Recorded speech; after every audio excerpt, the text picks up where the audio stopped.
Welcome to Al Hadi Foundation School.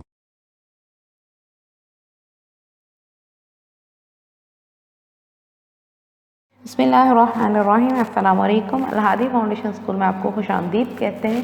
तो चलिए अपने सबक की जानिब चलते हैं, जो कि सफ़ा नंबर 4 पर है। मौजू है नात।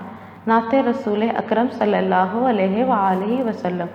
नात ऐसी नज़्म को कहते हैं जिसमें हज़रत मोहम्मद मुस्तफ़ा सल्लल्लाहु अलैहि वआलिहि वसल्लम की शान बयान की जा रही हो, आपकी तारीफ़ बयान की जा रही हो।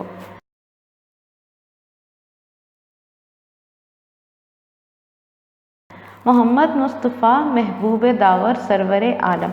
मोहम्मद मुस्तफ़ा यानी हज़रत मोहम्मद सल्लल्लाहु अलैहि वसल्लम महबूब दावर, अल्लाह ताला के महबूब बंदे हैं, सरवर आलम और दुनिया के लिए सरदार हैं, हाकिम हैं, बादशाह हैं। यानी आप सल्लल्लाहु अलैहि वसल्लम अल्लाह ताला के महबूब बंदे हैं और आपके लिए ही दुनिया बनाई गई है। जिसके दम से मसजूद मलाइक बन गया आदम, और आपकी वजह से ही आदम को सजदा ताज़ीमी किया फरिश्तों ने। यानी आपकी वजह से ही आदम अलैहिस्सलाम जो कि इंसान हैं, उनको फरिश्तों ने सजदा ताज़ीमी किया कि वो मसजूद मलाइक कहलाया।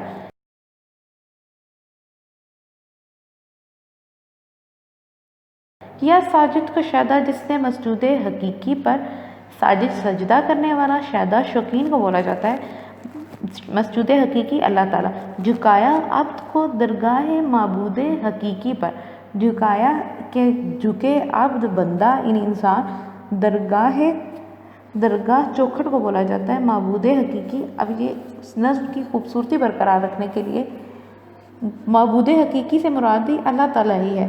तो पहले मसजूद हकीकी लफ्ज़ इस्तेमाल किया, फिर माबूद हकीकी लफ्ज़ इस्तेमाल किया, ताकि इस नज़्म की खूबसूरती भी बरकरार रहे। इन दोनों का मतलब अल्लाह ताला है। नबी करीम सल्लल्लाहु अलैहि वसल्लम ने जो सजदा करने वाले हैं उनको इस बात की तालीम दी, उनको इस हकीकत की तरफ माइल किया कि जो सजदे और इबादतें हैं वो सब की सब अल्लाह ताला ही के लिए हैं।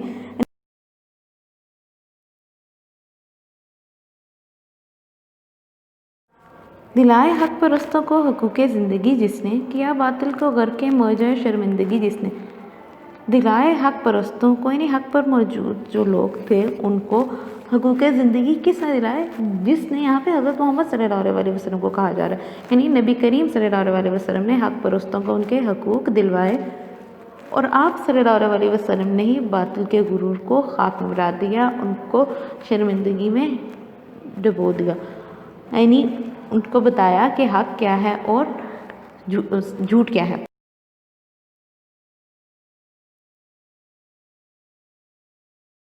गदाओं को शहनशाही के काबिल कर दिया जिसने, ज़रूर नस्ल का अफसून बातिल कर दिया जिसने। गदा मांगने वालों को कहा जाता है, शहनशाही बादशाही। ज़रूर नस्ल का गुरूर, अफसून का मतलब होता है फरेब, बातिल झूठ को बोला जाता है। यानी नबी करीम सल्लल्लाहु अलैहि वसल्लम ने लोगों को इतना महज़ब बना दिया अपनी तालीम और तरबियत के ज़रिए से, फिर जो गदा थे, जो मांगने वाले थे, वो इस काबिल हो गए कि वो बादशाह ही कर सके, यानी बड़ी बड़ी सल्तनतों को संभालने के काबिल हो गए। आपने गरूर नस्ल को ख़त्म कर दिया। गरूर नस्ल जो है वो सब फरेब है, वो हकीकतन कुछ भी नहीं है। कि अगर हम देखें गरूर नस्ल को ख़त्म करने का अगर हम एग्ज़ाम्पल लें तो बिलाल हबशी, जिनको लोग बहुत कम तर हैसियत देते थे, तो आप सल्लल्लाहु अलैहि वसल्लम ने उनको मुअज़्ज़न का दर्जा दिया, यानी वो मुअज़्ज़न रसूल कहलाए। यानी उनको इतना दर्जा दिया गया कि एक तो उनको मुअज़्ज़न रसूल कहा जाता है, और दूसरा जन्नत में जो जितने भी मुअज़्ज़न होंगे उनके सरदार हज़रत बिलाल हबशी।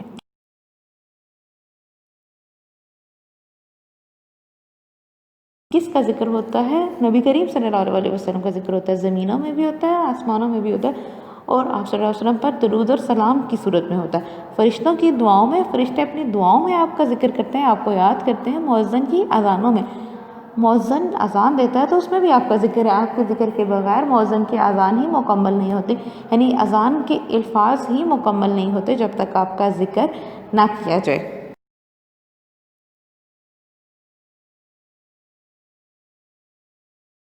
वो जिसके मोजज़े ने नज़्म हस्ती को संवारा है, जो बेयारों का यारा बेसहारों का सहारा है। आप सल्लल्लाहु अलैहि वसल्लम जब इस दुनिया में तशरीफ़ लाए तो दुनिया जहालत की तारीकी में डूबी हुई थी। آپ صلی اللہ علیہ وسلم نے اپنے اخلاق، تعلیم اور تربیت کی بدولت ان کو جہالت کی تاریکیوں سے نکال کر ان کے اخلاق کو سنوار دیا، ان کی ہستیوں کو سنوار دیا۔ جو بے یاروں کا یارہ، بے سہاروں کا سہارا ہے۔ آپ صلی اللہ علیہ وسلم نے ان لوگوں کی مدد کی جن کی مدد کرنے والا کوئی نہ تھا۔ آپ صلی اللہ علیہ وسلم ان کا سہارا بنے جو بے سہارا تھے، جن کو سہارا دینے والا کوئی نہ تھا۔ یعنی آپ صلی اللہ علیہ وسلم نے لوگوں کو سیدھے راستے کی طرف رہنمائی کی۔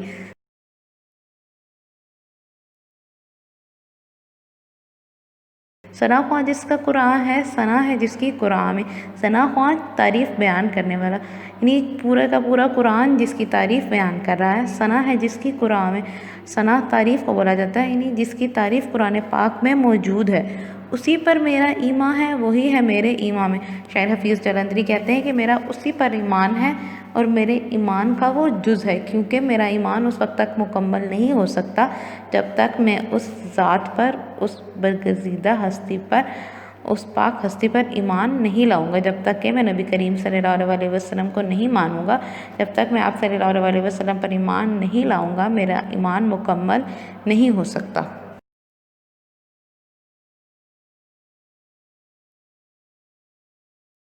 اب اس کی مشق حل کر لیتے ہیں جو کہ صفحہ نمبر 5 پر ہے۔ سب سے پہلا سوال ہے ذخیرہ الفاظ۔ یہ کچھ الفاظ دیے گئے ہیں، آپ نے ان کے معنی تلاش کر کے لکھنے ہیں۔ تو یہ سب سے پہلا لفظ ہے مسجود ملائک، مسجود حقیقی، شیدا، ساجد، اب، گدا، غرق موجۂ شرمندگی، افسون، باطل، ثنا خواں۔ ان الفاظ کے معنی آپ نے اپنی اردو کی کاپی پہ لکھنے ہیں اور ان کو یاد بھی کرنا ہے۔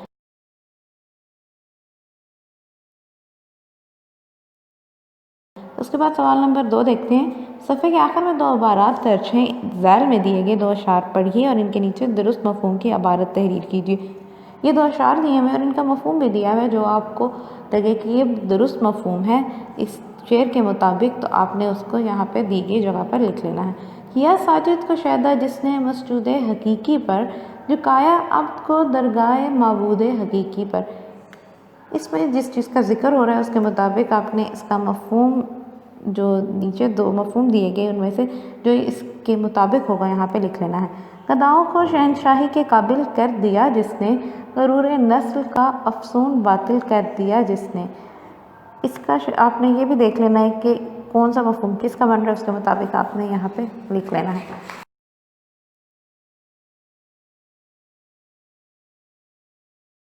اگلے صفحے کی جانب بڑھتے ہیں جو کہ صفحہ نمبر 6 ہے۔ سوال نمبر 3 ہے درج ذیل اشعار کی تشریح کیجیے۔ وہ جس کا ذکر ہوتا ہے زمین و آسمانوں میں، فرشتوں کی دعاؤں میں، مؤذن کی اذانوں میں۔ دوسرا شعر ہے ثنا خواں جس کا قرآن ہے، ثنا ہے جس کی قرآن میں، اسی پر میرا ایمان ہے، وہی ہے میرے ایمان میں۔ ان اشعار کی تشریح آپ نے اپنے الفاظ میں کرنی ہے، آپ نے ویڈیو لیکچر کو دھیان سے سننا ہے اور اس کے مطابق اپنے الفاظ میں آپ نے اس کی تشریح کرنی ہے اور اس میں حوالہ بھی دینا ہے۔ حوالہ اس طرح سے دیا جاتا ہے، آپ نے شاعر کا نام لکھنا ہے کہ یہ اس کے شاعر کون ہیں۔ مثال کے طور پر اس کے شاعر ہیں حفیظ جلندری۔ آپ نے یہ بتانا ہے کہ یہ کیا چیز ہے، یہ نظم کون سے ہے، تو آپ لکھیں گے کہ شعر نعت سے لیا گیا ہے جس کے شاعر حفیظ جلندری ہیں۔ دونوں اشعار میں یہی طریقہ آپ نے استعمال کرنا۔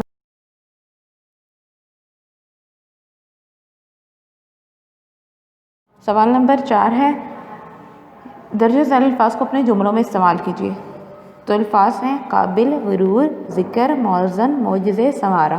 ان الفاظ کے آپ نے جملے بنانے ہیں اور آپ نے یہ تمام کام اپنی کاپی پر خوش خط تحریر کرنا ہے اور اس کو یاد بھی کرنا ہے۔